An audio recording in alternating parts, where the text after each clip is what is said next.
taxes, have more revenue, and then be able to absorb bigger wage bill in terms of service delivery. So that productivity of the public servant is what can have a spiral effect in terms of the productivity in the wider economy. That is the thinking. And then you asked the questions of what specific things need to be done. Of course, we need to have a culture change. We need to sensitize people about productivity. That it's no longer about just being on the payroll on a permanent and pensionable basis, and that you have a protected job, you can be fired, right? You can be disciplined, there's no accountability. That is the mindset that needs to change. And then have key performance indicators. What is it? You must be able to measure what the expected outcomes are. Like in private sector, you're told if your unit does not produce a profit of X, then your job is on the line. So for us, from a service delivery perspective, what are the outcomes that we're looking for? He's talked about reduction of time, turnaround time, right? If you are in trade department, why should a Kenyan who's asked for a trading permit or business permit wait for weeks? Why can it be done within hours? And outcomes in terms of digitization. Now the world is now moving from even digitization. Now we're talking of AI, right? Government services must move at the same pace. Coming to the counties. Counties are among the largest employers. The average county has about 5,000 workers. Of course, we have places like Nairobi that probably have more than 10,000. I don't know what number. But we're talking of, give or take, over 300,000 workers in counties. So they form a huge chunk of the public service sector in this country. And they contribute to the overall wage bill and payroll cost of the country. And more importantly, they are also in sectors that are critical in terms of service delivery. The provision of water is devolved. The provision of healthcare is devolved. Early childhood education is devolved. Basic transportation and rural roads are devolved. Livestock and agriculture, because that's a very productive sector. We are still pretty much an agricultural country, is devolved. So, and if we don't get those sectors right, or those services right, then overall the performance of government will not be productive or good in terms of service delivery.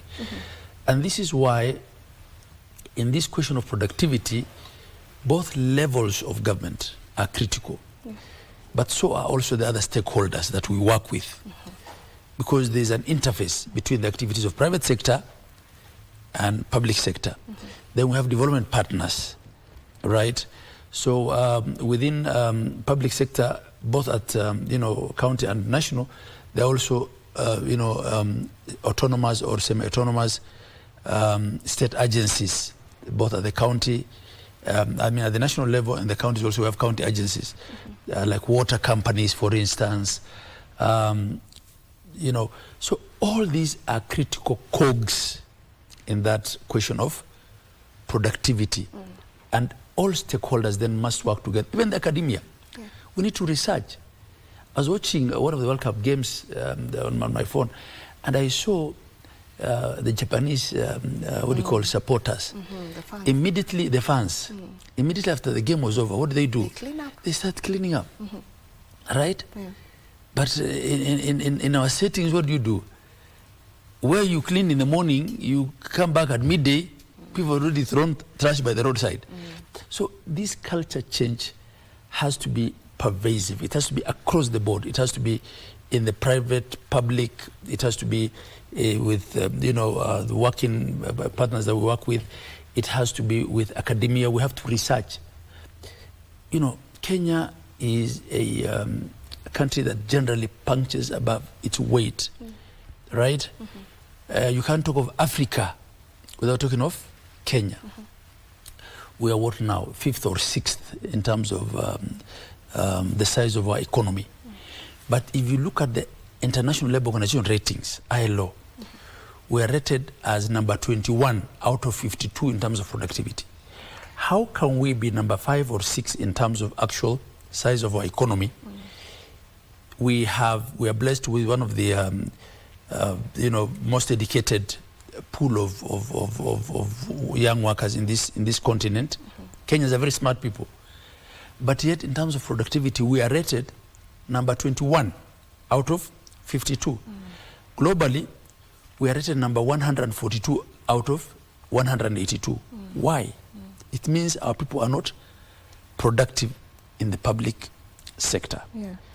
Private sector has done well, but in the public sector, because of those stereotypes and legacy issues, and they believe that once you're in public sector, you are untouchable, we don't pull our weight as much as the private sector does. And this is what we intend to change. That bureaucracy has to be more efficient. Its culture has to change. The outcomes have to change. The linking of reward system to performance is quite critical. In the private sector, you are told, if you meet this kind of threshold in terms of returns or in terms of achievement, you get bonuses. It's performance-based reward system. In government, it's largely not the case. You are assured of a pay slip at the end of the month. The guy who's putting in more hours, more effort, probably might be overlooked in terms of promotion than the one who doesn't do as much. So those are the things we want to change. I think this is the conversation that we need to have as a country. All right, and on that note, we take a break. When we come back, we'll be looking at how exactly can we ensure we're putting in place reforms that will be of impact in terms of our productivity. Don't go too far.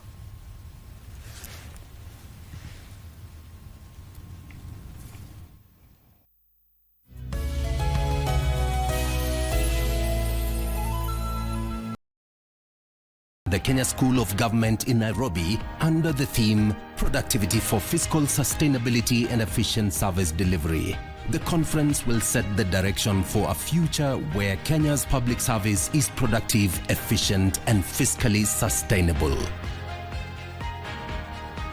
In a world where news is ever changing, staying informed is more important than ever. Join us every week on News Check, your go-to show for the latest in current affairs, breaking news and in-depth analysis. A warm welcome to KBC News Check. From politics to global events, we bring you content that matter to you. We're not just speaking about the governance and how we want to see it, but want to actually participate. Get your facts, hear from the experts, and really understand what is happening around you. We need to change our system first. You have to do the impossible to make sure the message is home. Stay ahead, stay informed, stay engaged. Will these people, everybody agree? Just listen to me. Let's give him a chance to clear the air. Catch News Check every Tuesday and Wednesday from 10 a.m. to 12 noon. Only on KBC Channel 1.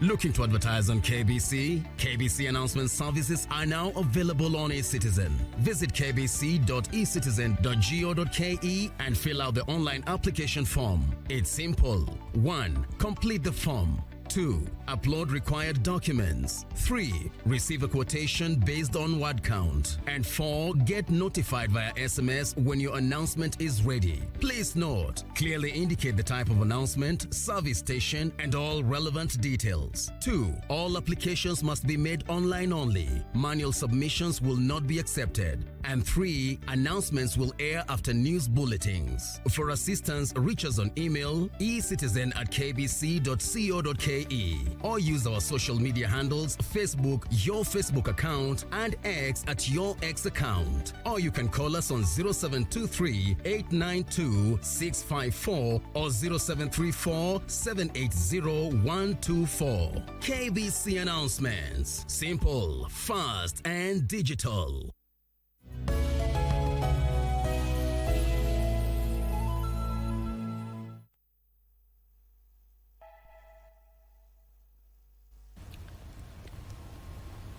Thank you for staying with us. Now, right now, I want us to look at the reforms that can be impactful if we, just have them in place.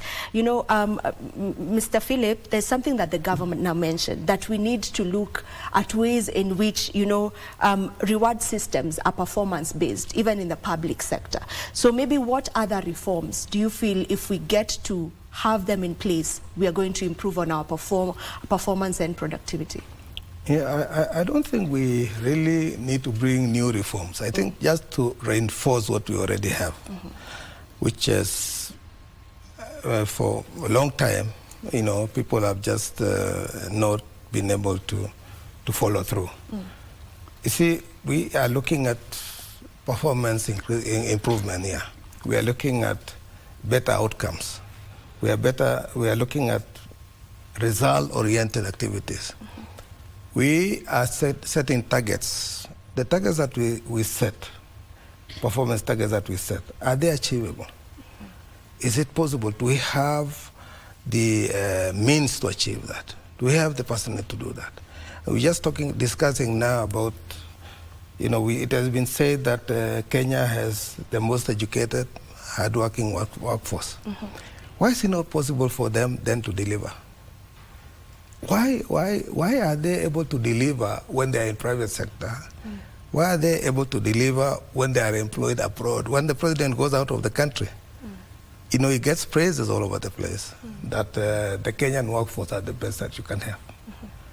These are the same people we have in public sector, because we employ our graduates in the public sector. Why then are they not working? It means there's something, and we are looking at the targets that have been set, key performance indicators, that you are required to achieve. Are they achievable? Do you have the means to do that then? Do you have the requisite resources to do that? Do you have the money? And if you have the money, do you have the personnel with requisite qualifications, with requisite experience to be able to achieve what you want? So we need to look at that. If it is, training, improvements, if it is, we've done a lot of back matching, what do you call it, benchmarking. In and outside this country. So we go out there and we talk of Singapore and all these others. Is it something we cannot achieve? If we have gone out there and did benchmarking, why are we not then able to come and implement locally? So we have to, in our opinion, set targets that are achievable. And the target must be valued so that we are paying you for delivering that target. Because if you just earn money and you get away with it without looking at whether you have performed or not, then we are not achieving what we want. So we want to inculcate the culture of work, performance, which will be measured and rewarded accordingly. That is the main thing. That's the main thing here. And we are not lacking the expertise and the personnel that will do this thing. They are there already existing in the public service. Maybe just to change a little bit, to say that I'll pay you for the value delivered. You see? I'll pay you, I'll reward you for the value delivered. If you don't, then there should be consequences for that. And public service, like in this country, it is the hardest nut to crack, because we have, and when you look at it, the people that are in public service are well trained. We train them annually, every day. But when they come back, what do they deliver? So we must peg that to delivery of service. The training that you get, the pay that you earn, must be pegged to delivery of service. And you can only get that when the mwananchi there is satisfied that their time is not wasted when they want services. There's reduction of time, there's efficiency in delivery of service, and many people are being served, and they go home satisfied that, look, you know, we are getting proper delivery of service from the government. Because the money that we invest, this taxpayers' money. This is money that are paid by Mwananchi. So are we utilizing it properly? Or are we just wasting it? This is the wastage we want to curb. This is the wastage we want to curb. That when we invest, because it's an investment, like the private sector invests money with an objective to earn, we also must invest our money, pay the employee with an objective to get efficient and effective delivery of service. That's what we are looking at. Yeah. So you mentioned that there's no need for any more reforms. As it is right now, there's no need for any more reforms. The only reforms that you can talk about is, of course, we are going digital now. The technology is changing, so you need to keep up with technological changes as you go ahead. But we are a bit on that, actually. For me, the main thing is to change the culture of the people. To change, it's a culture change. The people must understand you're employed in public sector to deliver on service. Because the public sector, it serves the private sector as well. You know, the services that we deliver, that we offer in public sector, actually goes to engineer the growth and productivity even in the private sector. Yeah, so it's a wholesome. Change of culture is what is coming up the most in this conversation. So there's clearly a need for sensitization, you know, in order for us to get to that point where we are able to change this culture of non-performance. So when you talk about sensitization on productivity, how does that look like? You know, even looking at from grassroots levels, how does that look like, Governor? So I think he also touched on the issue of training and capacity building, because that's a terminology that's probably misused also, the whole question of capacity building. But we have to ask ourselves, and this training is not only at the workplace, but even in the educational institutions. If we're training an engineer, are we training that engineer to be a cutting-edge engineer, top range, new technologies? Why do we still need Chinese engineers to come here and build roads for us? Good question. You know. So, and if we're training doctors, and why do we still have tens of thousands, if not hundreds of thousands of Kenyans traveling to India every single year on medical tourism? Those are and this is why I'm saying it's a multi-stakeholder engagement question. You know, it's not only the people who are sitting and in government boardrooms. It's got to be the academia. It's got to be the private sector. It's got to be a wider society question of how do we get our public sector to be more productive. Training is important. Supervision and review is critical, because why do people perform better in private sector? The moment the person leaves public sector and the same person gets employed in the private sector, how he is supervised, right? And the metrics of accountability change immediately. I'll give you a very basic example. In a lot of our public hospitals today, we are doing much better than we have ever done in terms of equipment, in terms of head count of staff, in terms of the availability of drugs. But one question that we're struggling with is the question of the workforce.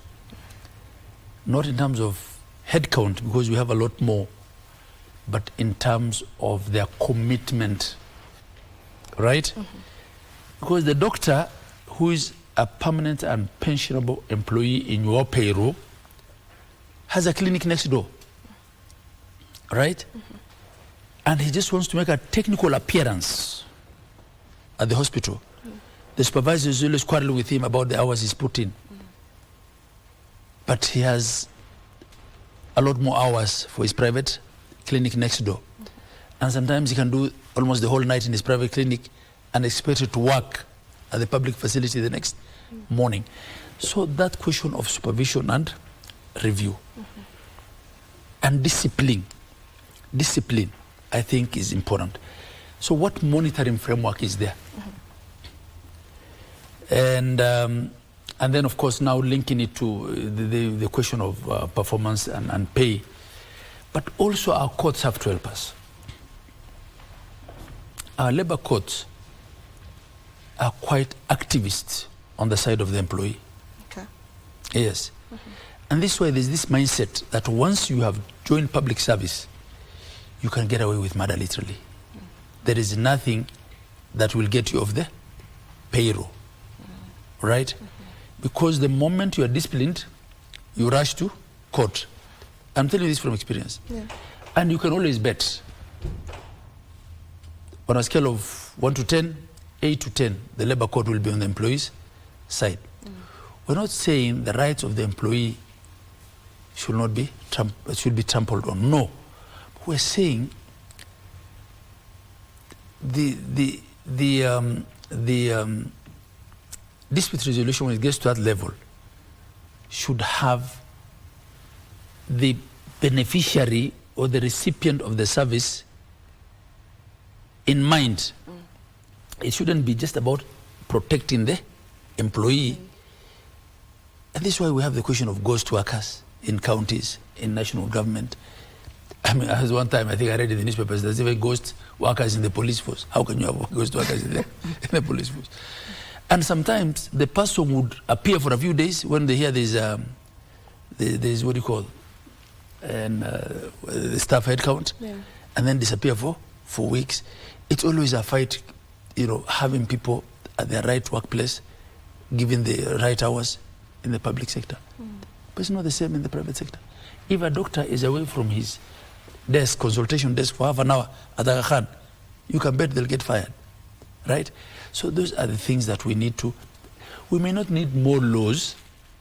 We probably need better policies, better practices, and then that taken together with the whole question of mindset change, culture change, a total paradigm shift in the way we look at productivity in the public sector. And I agree with him that the linkage there is between service delivery in public sector and private sector is so critical. Because why have we set up as a country this very broad bureaucratic arrangement? Who are we working for? We are working for the Kenyan citizen. We can't all be employees of government, right? Because government itself thrives on taxes. These taxes have to be earned from what Kenyans produce. So how do we then get our public service to be productive in supporting private sector and the average Kenyan to produce more, so that we have a bigger budget, and so that then we are not mesmerized by a 4.3 shilling budget when probably a municipality in the US or in Europe has a bigger budget than the African continent. Right. These are the questions we need to be asking. Yes, we need to believe in ourselves that we can actually do more, and especially in the public sector. If you are a doctor employed in a public hospital and you actually think that you're making more money in your private practice, I think the honorable thing to do is to quit and work in your private hospital or clinic and allow another doctor who has left school and is jobless, is unable to find work, to be the one that's employed to serve. Whose responsibility is all this on? I think I want to look at it from the setup of government. We all have a role. The day-to-day supervision and implementation, of course, is with the executive. But the enabling laws, policies, regulations have to come from the legislature. And then when a dispute arises in this tripartite arrangement between unions, the employer and the employee, and it goes to court, the courts also have to set the right tone that public service is not, there are no free lunches in the public service. So we all have a role to play, right? We all have to. The legislature has a role to play. The executive has the role in terms of day-to-day supervision. Most of the times, the unions will call a strike because of some delay in certain CB arrangements, you know, something that wasn't met on time. But they are quite defensive of their workers who don't measure up in performance. They even resist the employment of people on contractual basis. You advertise a role on a contract basis, and the union can take you to court to say, no, you can't put this cadre on contract. But in the private sector and in the NGO world, in the development partner world, people largely work on renewable contracts, which are performance-based, right? So this is the mindset that we need to, these are the things we need to have a conversation about. And you know, a convention or a conference is a conversation. It's a conversation. But these conversations then are part of what you call sensitization. This is how we were able to reduce the wage bill previously from 60% to 40%. So we're now saying, can we now move the conversation from just wage bill percentages to productivity? In any case, if you can get productivity right, of necessity, the wage bill percentage will come down because you will produce more. I think this is the thinking now. You're correct. And I just want to pick up also on something that you said about, I think this conversation about the wage bill and about the terms of employment for public sector and vis-a-vis the private sector and all that, and why do they deliver more than we do? And the whole conversation about, you know, we're looking at it, and are we making our people that comfortable in the public sector? Because when you are employed and given a PNP status, permanent and pensionable status, does that make you that comfortable that you know you can deliver the way you wish? And that's why earlier I said we have to have set targets, performance KPIs, what you are required to achieve. That must come in. But we have to have a conversation around the PNP element of engagement. Could that be the cause? If we were to change and perhaps have a base where you will be paid so much, the rest is on contract on delivery of service. Will that change? Maybe we need to look at that. We need to look at that so that you are not guaranteed payment if you are not delivering. You are not guaranteed employment if you are not delivering. We need to, I know it will be a bit controversial for the people who are already engaged, but perhaps for people who are out there, they would love that, because most institutions now are going on contract basis. And that's how they get value for their money. Okay? Yes, so maybe we need to have a conversation around that going forward. As he says, that will help us to even reduce on the wage bill, because now we have better delivery of service. The productivity will go higher, because everybody will be looking after his job as well as, and to look after your job, you deliver on what you have been given, you perform well, and you are retained.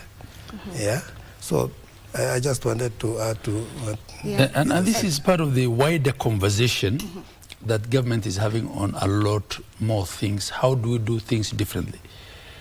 The question of fiscal space, you know, how much taxes do we collect? How much of that goes to pay debt? How much is really remaining for development? How much do we spend on payroll? Is a conversation that's constantly, you know, at the table. And this is why increasingly government is even moving away from debt to things we call PPPs nowadays, arrangements, you know, where government then is trying to get the private sector to invest on the asset, and then the public pays for it directly. by the government de-risks or what do you call, and gives guarantees. For instance, how was this expressway built? At the time it was being built, there was a lot of noise. People were saying, oh, you know, the cost is too much. It's, you know. But can you imagine Nairobi without the expressway today? Right? So these are the conversations. It's part of a wider conversation in government that, look here, there's only so much taxes we can collect without doing things differently, without increasing productivity. And this is why we're looking at public-private partnerships. We're talking of digitization. And of course, there'll be noises. Even with the e-citizen thing, there were a lot of noises, right? But the collections went up, right? So digitizing, transforming platforms, generally improving efficiency, mobilizing more revenue through more productivity, maximizing accountability. Of course, the question of accountability and fighting corruption and all this, that is also part of the conversation, because even this fighting of corruption within the public service also is a question of productivity. It's also a question of productivity. And corruption not only in terms of wastage of resources, as it says, but also the stealing of time. Because time itself is a resource for which one is paid. So I think this is what we intend to get out of this broader conversation, because the convention itself is not going to be a panacea to our problems, right? But it's a conversation. It's a dialogue. Yeah. It's a dialogue. And that dialogue should then set in motion a commitment to reform in the way we do things, a commitment to change our culture at the workplace, and a commitment to look at efficiency and effectiveness of public service differently. This is what we're saying. All right. Mr. Philip, who are going to be part of this conversation? You know, the conversation on the National Productivity and Performance Conference that is set to take place. Who are part of this conversation? You know, we have adopted the whole government approach. And we have every sector. We have the national government in it. We have, as the state corporations, we have the SRC, we have the public service, yeah, and we have the COGs, the Council of Governors. It's a whole government approach, so that everybody is bringing their input into this. Like it's just elaborated very well what the COGs are doing, and so it's a whole government approach. Everybody has brought in their input, what needs to be done, and all that, suggested outcomes, what we need to, the resolutions that we expect that will come out of this conference, but mainly touching on whatever we have discussed here. Like in the space of state corporations, for example, where I am at, because we are the advisory body. So we have been working hard, you know, to promote good governance of all state corporations. State corporations mainly, majority are commercial based. You know them. You are part of that. We expect you to be making some money, and the others are for service delivery. The others are regulatory. You know, regulators. We have been having a lot of conferences with the regulators. To ensure that they enforce, because without regulation, all this we are talking about is nothing. Because they have to look at the policies, whether they are being implemented correctly, the guidelines that have been given, what is the problem, and and move quickly to resolve those issues, so that they don't stagnate at their space, and make the other state corporations suffer. So the regulators are very important here, as well as so we are promoting that spirit of good governance. We have had capacity building, we have had trainings, we have something we call Mungozo, which guides all the state corporations on how they should govern. We guide them, we come up with policies and guidelines. And we also advise the presidency at our space on what should be done. And so we have introduced things like performance contracting, which we monitor, accountable and predicted outcomes that we have done. We set objectives that are achievable. And all this should be aligned to the national development agenda. What we are doing at our spaces actually is to achieve what the national government wants to achieve in this country. Right. So we are supporting in that role. All right, I'll take your final remarks, yes. A minute each. Yeah, I just want to add that the private sector will also be part of the conversation. Academia will be part of the conversation.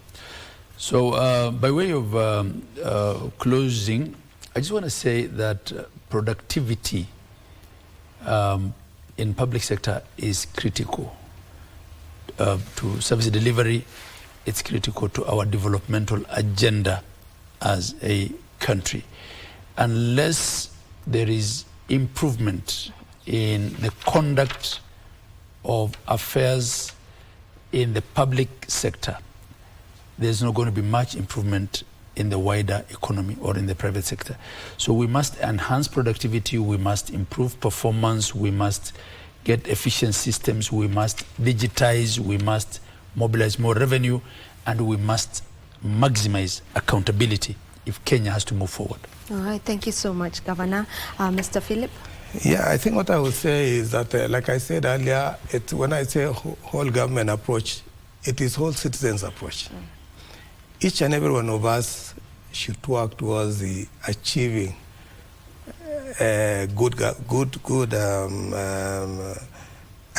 achieving good delivery of service. Yeah, because when you deliver, you're delivering for this nation and for yourself. So it affects you as much as it affects me and the other person. So we must take it up as citizens also to ensure that this thing is done, that there's efficiency, there's good delivery of service, so that we can achieve our national agenda and grow this economy. Because the economy will only develop if we are delivering on our part. So it's upon us, each one of us, I want to encourage us to do our part wherever we are in the positions we are, to ensure that we have good delivery of service. Thank you so much, and very well put. That was the Chair, Council of Governors, as well as the Chair, State Corporation Advisory Committee. And this is where we end this conversation on a National Productivity and Performance Conference that is set to take place. Don't go too far. We'll be back with a different conversation that is held Tuesday, and this time round we will be talking about sickle cell. Stay with us.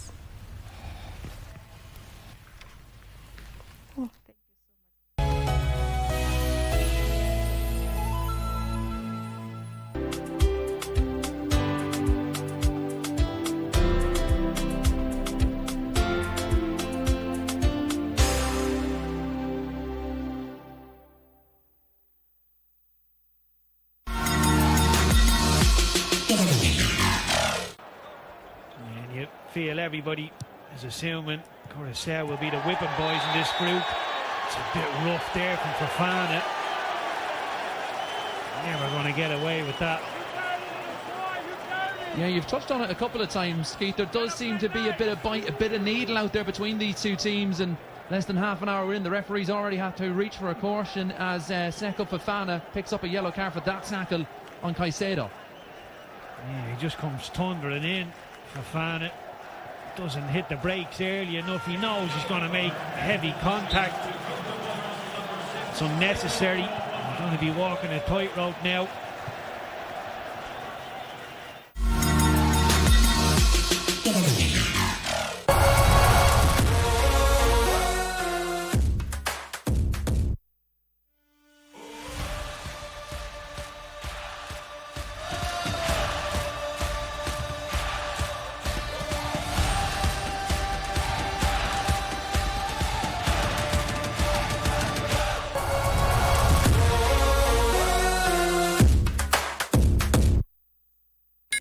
world where news is ever changing, staying informed is more important than ever. Join us every week on News Check, your go-to show for the latest in current affairs, breaking news and in-depth analysis. A warm welcome to KBC News Check. From politics to global events, we bring you content that matter to you. We're not just speaking about the governance and how we want to see it, but want to actually participate.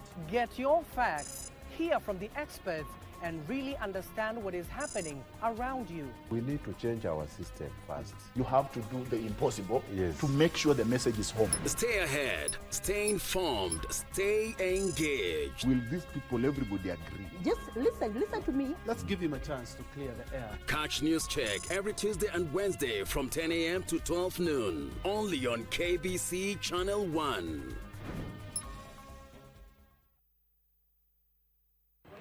Are you ready for the next big thing in tech? Well, we'll spotlight Kenya's brightest young minds, game-changing startups, and breakthrough technology that are shaping our future. From AI and robotics to sustainable futures, we bring you the stories behind the scenes. KBC Channel 1. Remember, tech starts here.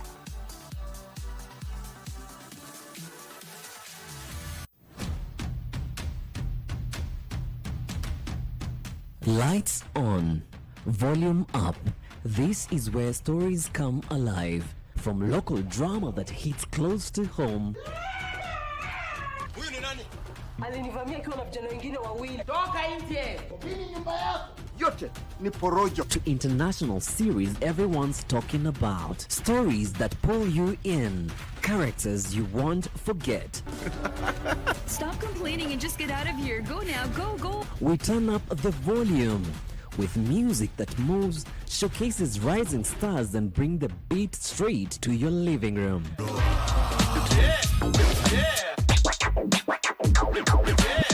And when it's time to talk, we don't hold back. How is everything going? Real conversations, big personalities, the issues, the loves, the moment everyone's debating the next day. Every show, every night, different voices, one destination. This is television that feels alive, unpredictable, and missable.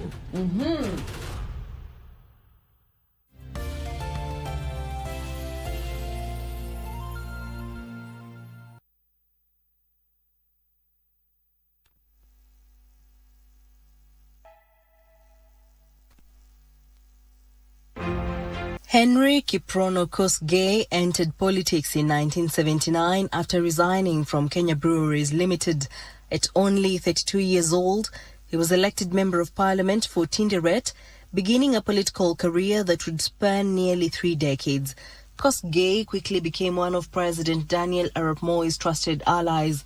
He served in several cabinet positions under the KANU government between 1979 and 2002, including transport and communications, culture and social services, education and cooperative development. He would later say he was a good student of Moi and that without the former president, he would not have ventured into active politics. Although Kosgei came from the Nandi community and Moi from the Tugen, he remained a close and trusted associate of the president for many years. His reputation was built around loyalty and survival. Like Mwai Kibaki, Kosgei was calm in public but politically firm. He was not known as a loud politician, but his influence was widely felt, especially in Rift Valley politics. Kosgei was among a small group of politicians who served as cabinet ministers in both the Moi and Kibaki administrations. After KANU lost power in 2002, Kosgei began repositioning himself. Although Moi backed President Kibaki, Kosgei eventually left KANU and aligned himself with the emerging Orange movement. The 2005 constitutional referendum gave him a political lifeline. He joined the Orange camp that opposed the draft constitution prepared under the Kibaki government.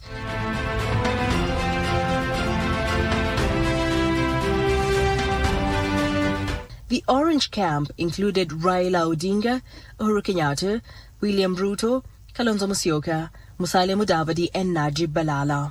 After the Orange side won the referendum, the movement evolved into ODM Kenya, with Kosgei serving as interim chairman.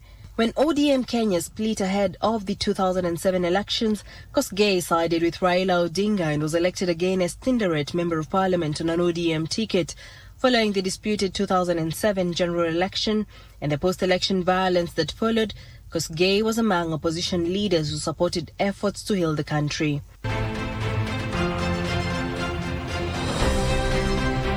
In March 2008, he helped mobilize ODM MPs to endorse the handshake between President Kibaki and Raila Odinga, paving the way for the Grand Coalition government.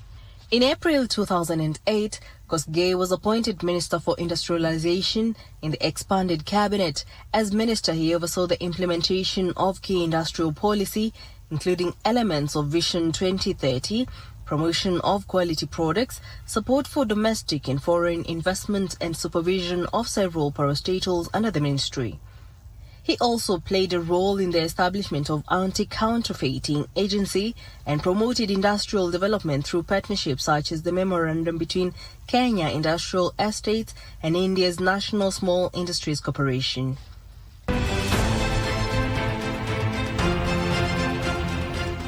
His tenure, however, was not without controversy. In 2009, he was summoned by the Parliamentary Committee on Implementation over concerns about his ministry's performance. He was also questioned over the irregular sale of subsidized maize, a scandal that implicated several political figures. In January 2011, Kosgei resigned as Industrialization Minister after accusation that he facilitated the importation of vehicles older than the 8-year legal limit, ensuring broad regional representation in its leadership. However, his electoral fortunes later declined. He failed to win the Nandi Senate seat in 2013 and later lost the Nandi gubernatorial race in 2017. Since 2017, Henry Kosgei has largely stepped back from frontline elective politics.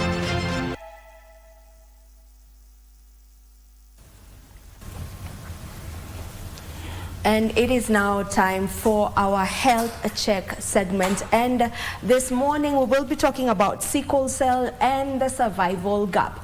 And I am pleased to be having with me in studio 3 guests, beginning with the far end, seated at the far end, that is Selina Olwanda Ogeno. And she is a caregiver and sickle cell advocate. Welcome to the program. Thank you. And then we also have Moses Odongo Apela, who's a clinician at the Baraka Health Net. Welcome to the show. And then we also have a sickle cell warrior and advocate, that is Teresa Ouma Adhiambo. Welcome to the show. Thank you. It's a pleasure to have the 3 of you here so that you can get to just educate us more on matters sickle cell. And if we may just begin, maybe I'll begin with you, Moses, just for our viewers to get to understand sickle cell. When you talk about sickle cell, yes, what is sickle cell? Good morning, viewers. Today is a day that we want to understand what is about sickle cell. Sickle cell is a genetic inherited blood disorder that is basically inherited from 2 parents who are basically having sickle cell trait, both of them having sickle cell trait, for them to pass it over to the children. Mm-hmm. Yeah. That is what sickle cell is. Yes. And when we talk about the survival gap, yes, when it comes to sickle cell, if you can just paint that picture for us. The survival gap, basically with the advanced medical interventions, we don't have a specific timeline that we can say that a patient can live in terms of surviving with sickle cell. Mm-hmm. We have different ages. We have so many patients who are having lived of the disease. We have, like for example, in our facility, I have a patient who is around 57 years. Mm-hmm. So then it means that the survival gap is dependent on the good health care that these patients will be getting from the time of the onset of the diagnosis. Okay. Yeah. All right, Teresa, I want to come to you. You know, you are a sickle cell warrior. Maybe if you can just talk us through, you know, when the diagnosis happened for you, this is something that someone is born with, but sometimes it is diagnosed late. Yes. So if you can just let us into that, Teresa. Good morning, I'm Teresa. I was diagnosed when I was 6 months old. I was not very aware. I was told maybe later in life. But one thing my mom told me was, like, I kept falling sick and they didn't understand exactly why. So maybe they thought it was colic or something else, but upon further investigation, they took me to hospital and they realized that, one, the eyes were yellow, and two, you're very tender to touch. Like, as a baby, you wouldn't really know, because babies don't know how to communicate. Yeah. So it was like you're tender to touch, like the body was painful, but they didn't know why. So I think the doctor had suggested to them to do the sickling test, and that's how they discovered that I have the trait and I am a carrier. Yeah. Selina, you are a caregiver, I believe, to maybe a child who has sickle cell. Yes. From your perspective, you know, as the caregiver, maybe how was that like for you, even in discovering that maybe, you know, this child has sickle cell, and just how has that journey been like for you? Okay, I never knew about sickle cell. I saw a few people and didn't pay much attention. But then when I got my son, 6 months down the line, he started presenting the symptoms, which were not quite obvious to us. But then there were signs that could have led to us knowing that he has sickle cell. And so we got admitted for some 10 days. He got treated and we went back home. He was jaundiced. At that time he had vomit and diarrhea also as one of the symptoms.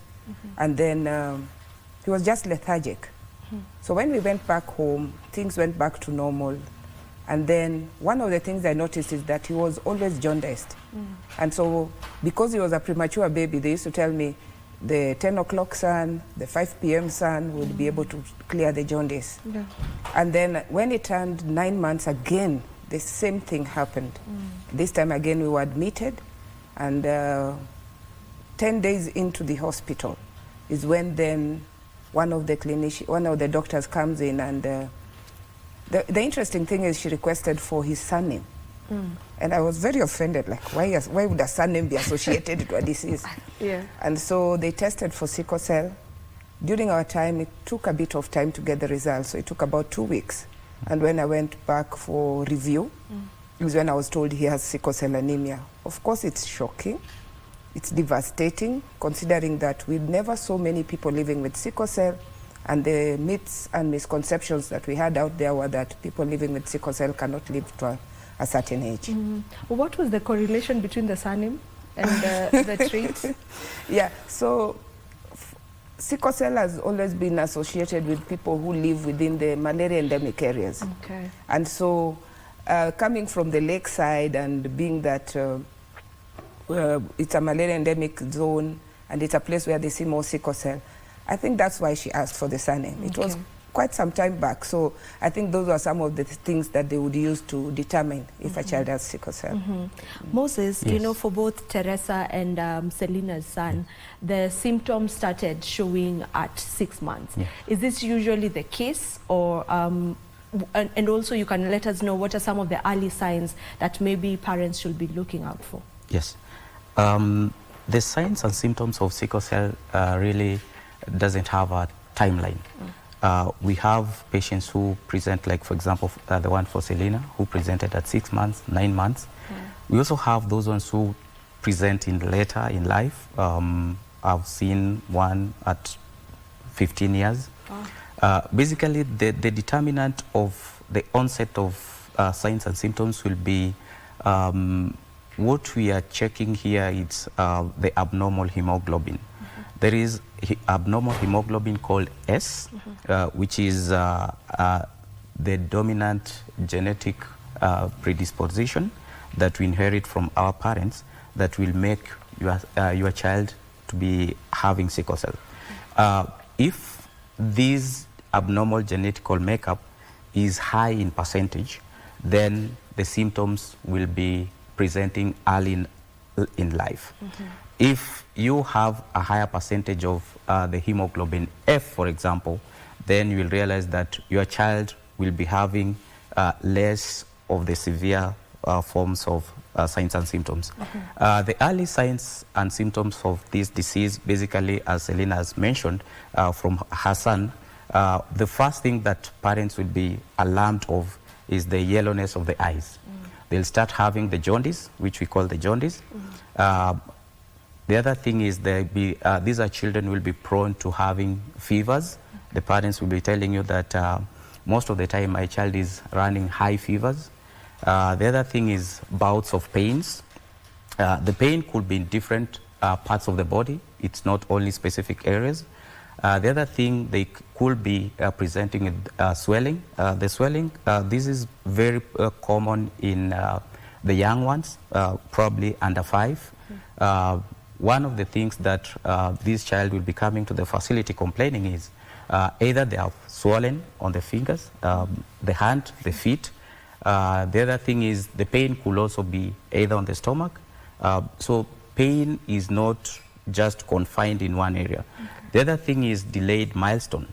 Delayed milestone, basically, if you look around, there are those patients children who are born of the same age, but when you try to look at their development, you realize that the one who is having sickle cell, the parent will either tell you that my child probably, like for example, reaching 1 year is supposed to be walking, but their children, the child is not able to start walking at that time. So basically they present with delayed milestones. The other thing is they'll be presenting with abdominal distension. This abdominal distension could be because of there are things we have the internal organs, one of them being the liver, the other one being the spleen. So if you have excessive destruction of these red blood cells, it is the responsibility of these organs to remove them out of your system. And that is why we have the jaundice, which is coming, which is supposed to be from the liver. So one of the presentation that the child will be complaining is, or the parent comes to tell you that I've realized that my child, the belly is just increasing in size. Yes.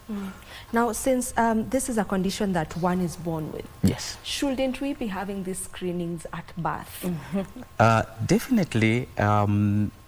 That is why today we are here. Yeah. And there are a lot of advocacies that are going around from different players, either from the facilities, we are taking them to the schools, we are taking them to the barazas.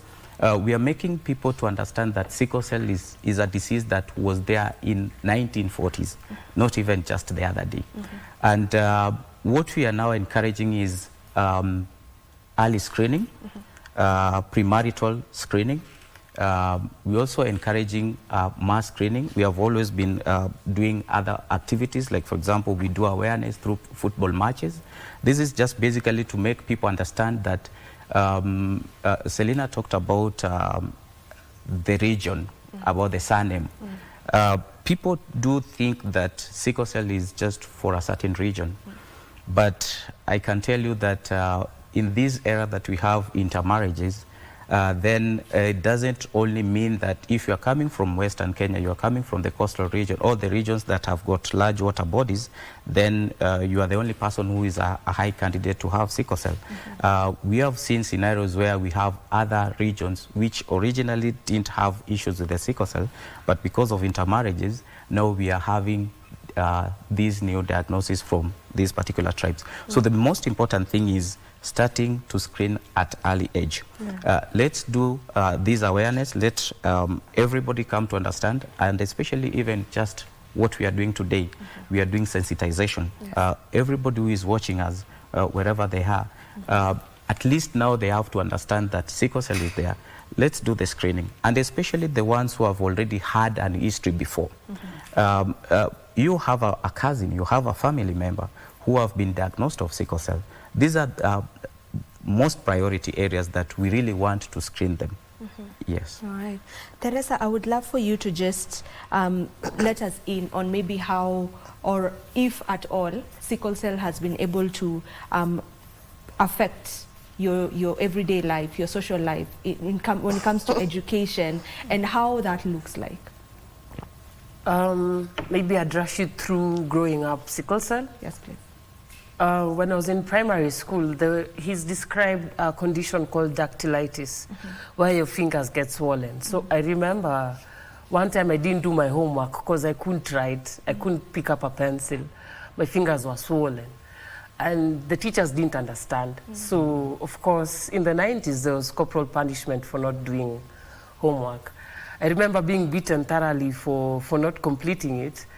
And my parents didn't understand why I was being punished for not being able to comply. So my father had to take his time off from work to come and talk to the teachers and the principal and tell them, wait, this lady is different from the other children, so do not treat her the same. So when he was told the reason why we've punished her is because she didn't complete her homework. And then he asked, did you see what her fingers look like? And I remember my fingers were really swollen. And I didn't understand what it was back then, but later on now when you read for yourself, you're like, oh, it's dactylitis. And yes, it does affect children, but I've come to realize also as an adult, when the weather is really cold, I do have that condition too. But of course you don't tell everyone about it because you also don't want to be treated differently, yes.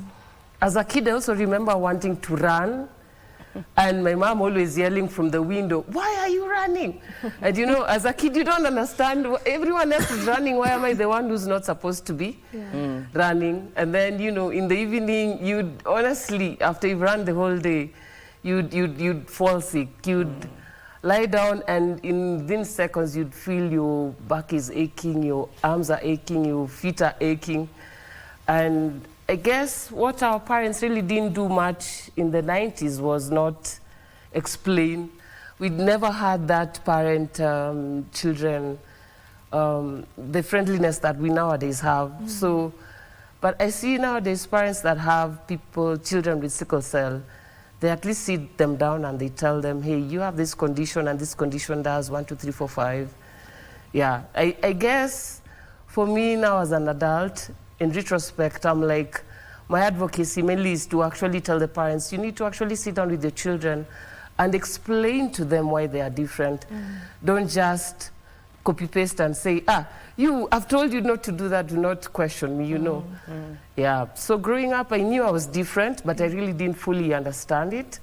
It's just the limitations that we see now, yeah. Yeah, and I would like to pick from that, you know, and just to ask you, Selina, you know, being a mother to a son with sickle cell, you know, from what Teresa is saying, she was not explained to, why are you not, you know, letting me be like other children are just being. So is this something that you can mention also from your end? And if you had that conversation with your son, or if you're having that conversation, how does that look like? Yeah, Teresa calls us out, especially on those evils that we've done to children. Yeah, it's very hard to explain to your child that they're different. And then it's also another thing to be overprotective, where you see, oh, don't go play outside, you'll get sick. Or don't do this, this will happen. And so half the time you keep on reminding yourself instead of reminding the child that take care. So it's us who take more care than the children should. And I remember when my son was young, it was easy. Open your mouth, swallow. Wear a sweater, shwa. You do everything for them. And it was very nice. Then he became a teenager. And he realized he had half the rights. So he would do things contrary to what I want him to do, including even medication. He would lie, sometimes he's taken. Sometimes he'd just be very tired and frustrated and ask, why do I have to take it? Others don't. And these are some of the rebellions that if you don't address early, we find that the general outcome becomes poor. And working with also many mothers, because it's not only me who has a child with sickle cell. We've managed to create a big network of mothers sharing experiences from that child being diagnosed to becoming a teenager and now becoming an adult. So when they become an adult, I think that's the freak moment for most parents, because they will want to go out. They will want to do things like any other person their age. They have desires like any other person. And you as a parent, you're still holding on to that baby. And sometimes that can actually destroy them or even affect their self-esteem. Because then, this is not an introverted child, but you're trying to bring them up like an introvert. This is a child who has feelings, but you're trying to suppress their feelings.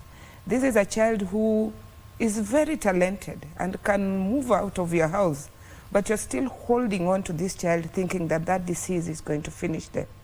I'm mostly grateful that the knowledge we've had within the social spaces, especially the social media, reading about people living in other countries and what they're doing differently, has really opened our minds as caregivers to know what is it that we can do to help our children grow and become independent adults.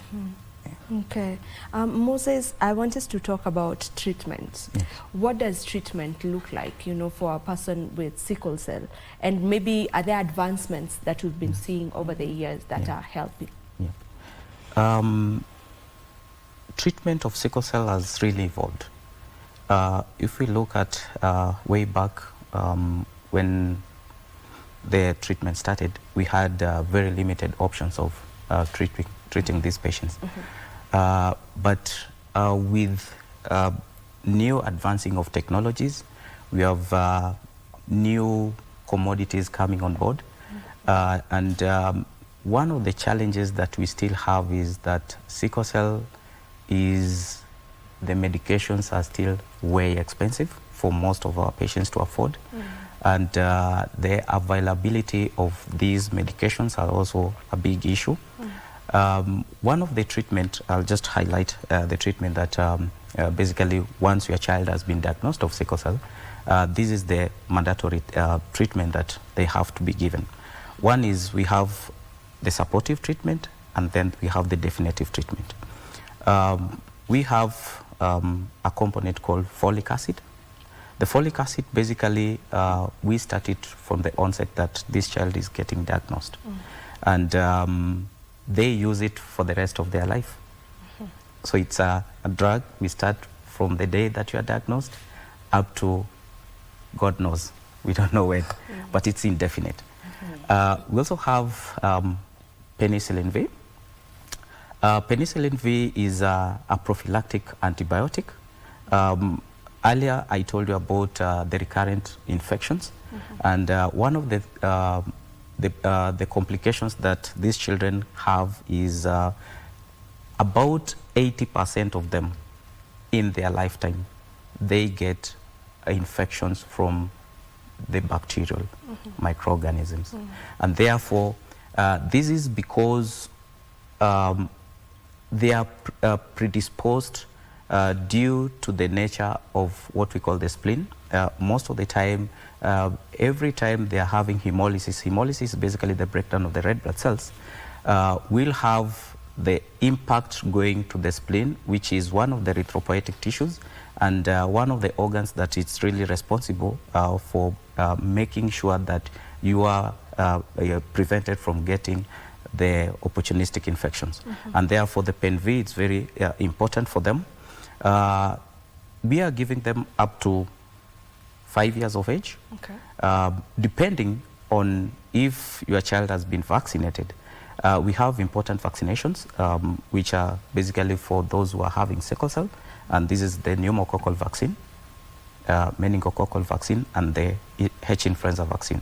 So if your child is able to afford all these vaccines, unfortunate is that majority of these patients are not able to afford them. And that is where it's quite, I'd say, disturbing, because you know, you mentioned if your child is able to afford. And this is something that someone is born with, so it shouldn't be a matter of if they should be able to afford. So you know, just from your point of view, because I know this is not all on you, right? So just from your point of view, is there something that is being done in order to ensure that we are changing this? This should be something that is given, you know, maybe freely, or should be under health coverage and all that? Basically, a lot of interventions have been taken in place. And the other day we had SHA incorporating the treatment of sickle cell. And right now, most of public facilities, they have incorporated the use of the essential component of treatment of sickle cell. Like, for example, there is this drug called hydroxyurea. Right now, you walk into public facility, we have from level 3, level 4, 5 going forward, they have stocked hydroxyurea. The only challenge that we have is the continuous availability of that particular drug in the facilities, especially the public facilities. In private facilities, the availability is very available. The only challenge is we still don't have it at a cost that many patients can afford.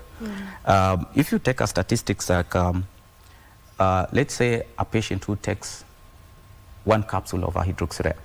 Hydroxyurea is the formulation. We have two types of formulation, which is basically the syrup formulation and the capsule formulation.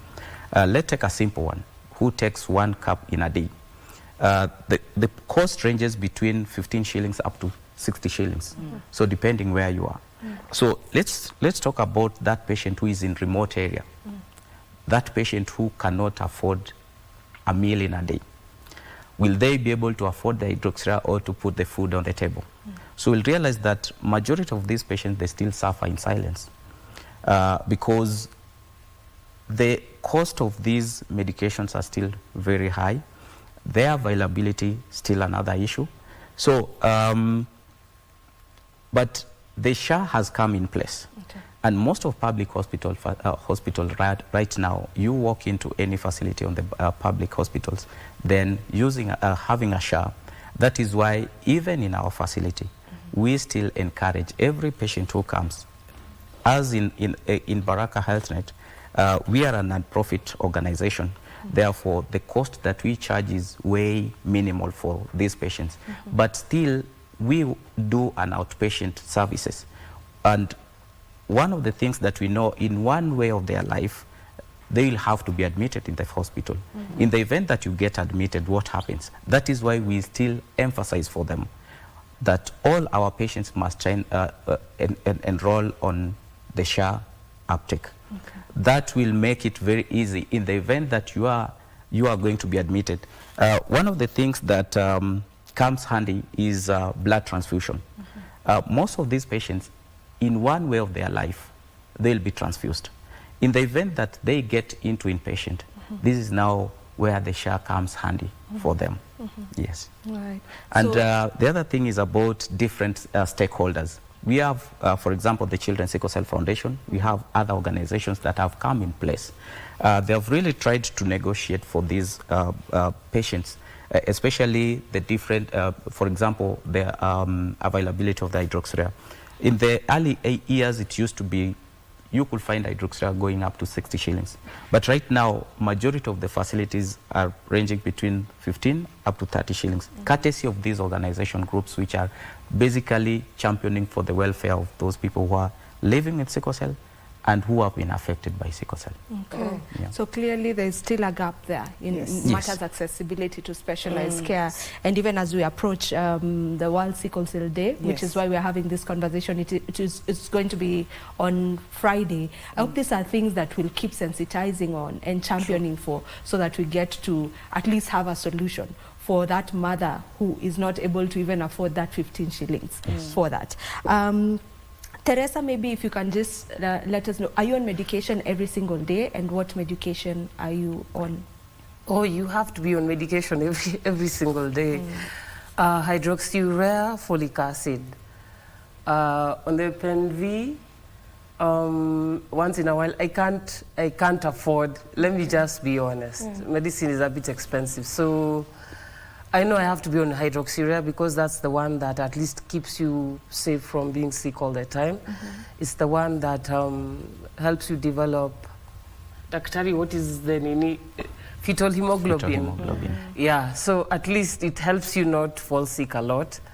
That one you have to swallow, but as per what the doctor says, it depends on your age, it depends on your weight, it depends on a lot of factors. So I have to be on that, and I have to be on folic acid. In as much as I also believe in eating really well, those ones help at least to keep you safe here. So, you know, what would be your, like, the call to action, you know, as someone who's living it, living it in the sense of you need to incur all these costs. As a caregiver as well, you need to incur these costs.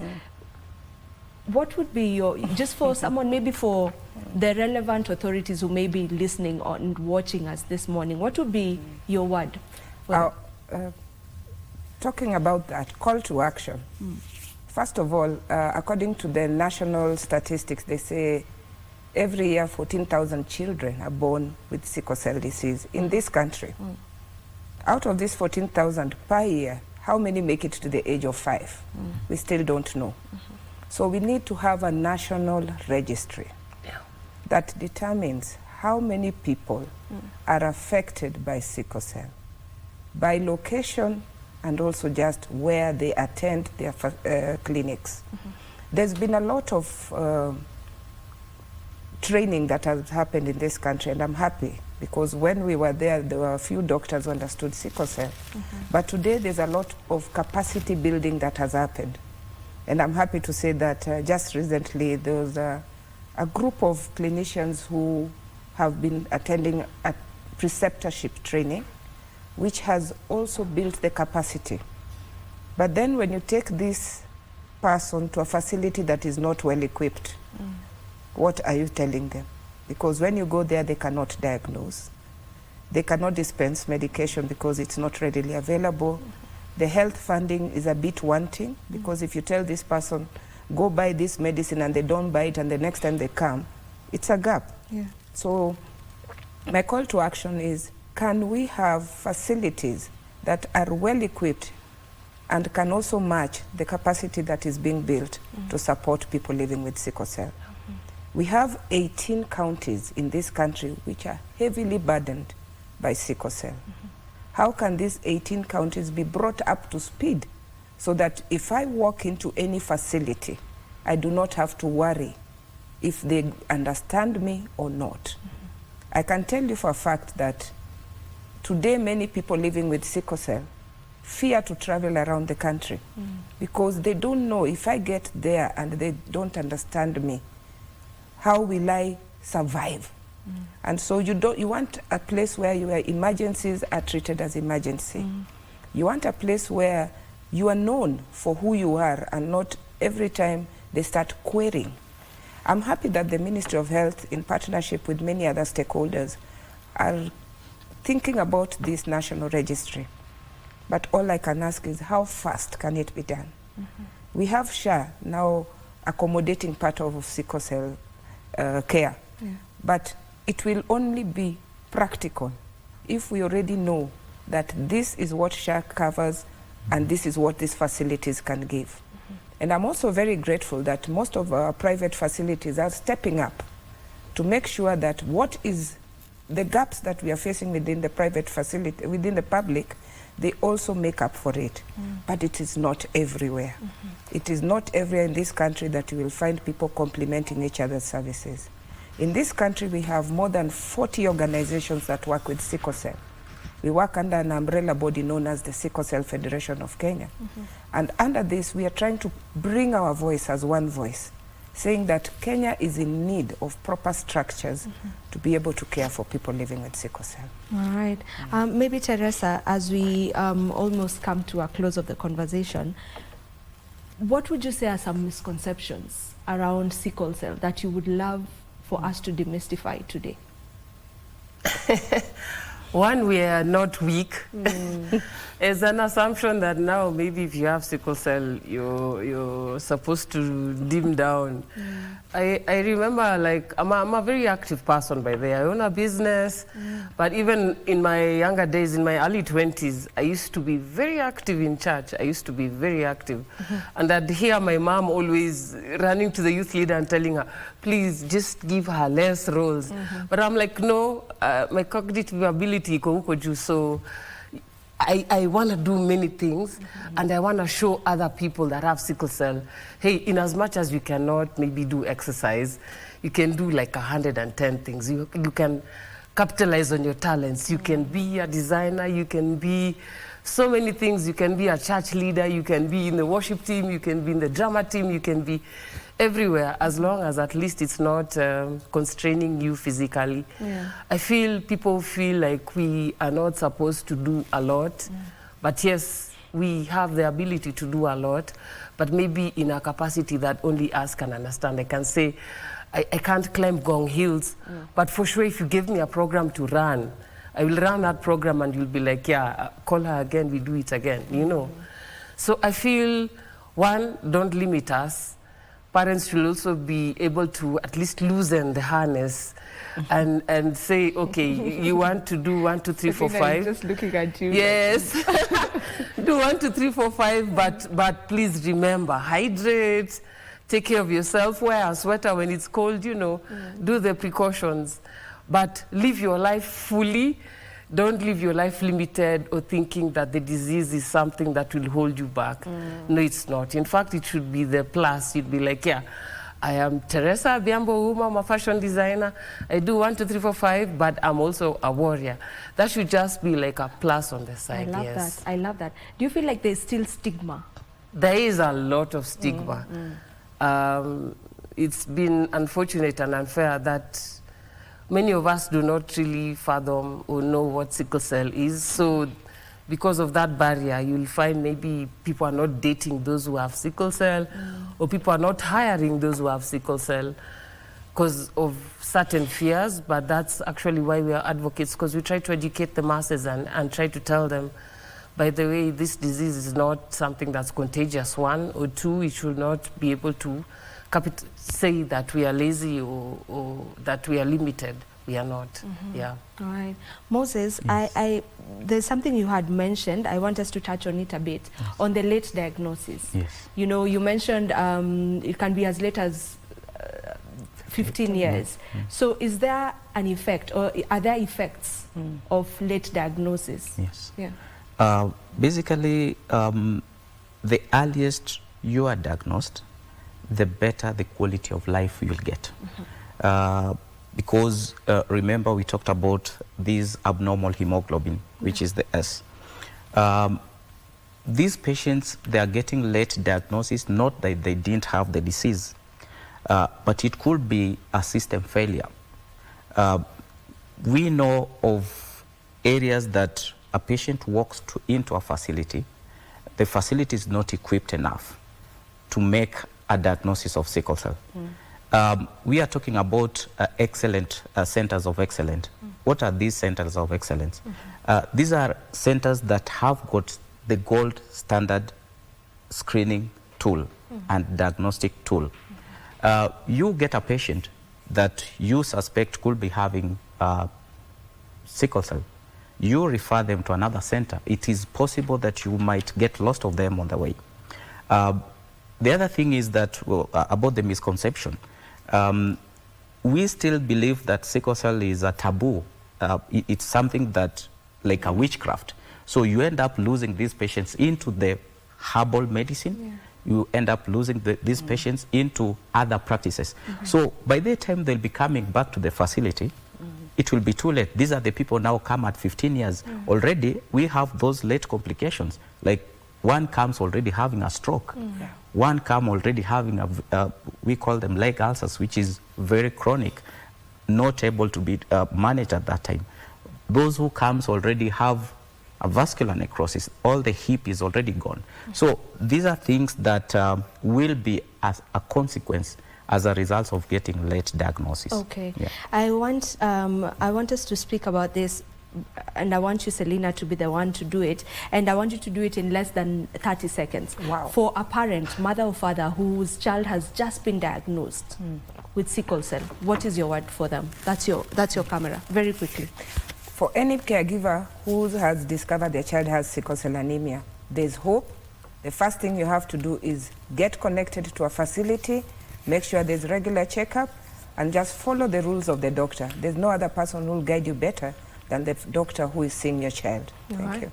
All right, thank you so much, ladies and gentlemen, for this very useful and needed conversation and a sensitizing conversation on sickle cell. Remember, we get to celebrate World Sickle Cell Day on the 19th of this month. That will be on Friday. So let's spread the awareness on sickle cell, and let's also be able to just shun that stigma against sickle cell. This is where we end it. My name is Vivian Degwa. We do this each and every Tuesday where we talk matters health. So be sure to join us every Tuesday and every single week for Good Morning Kenya. Do have a good day. Do have a good day.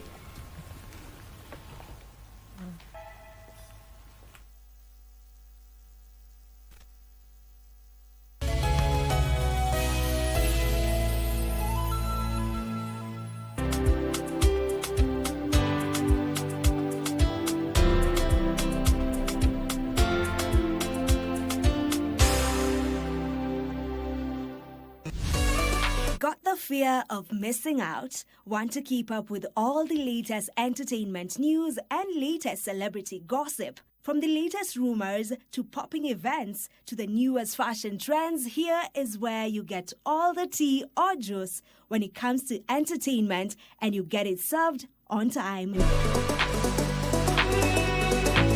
All that and so much more on Grapevine every single Monday from 10 p.m. and a rerun every Tuesday from 2 p.m. only on KBC Channel 1. Remember, if you did not see it on Grapevine, then it most probably never happened.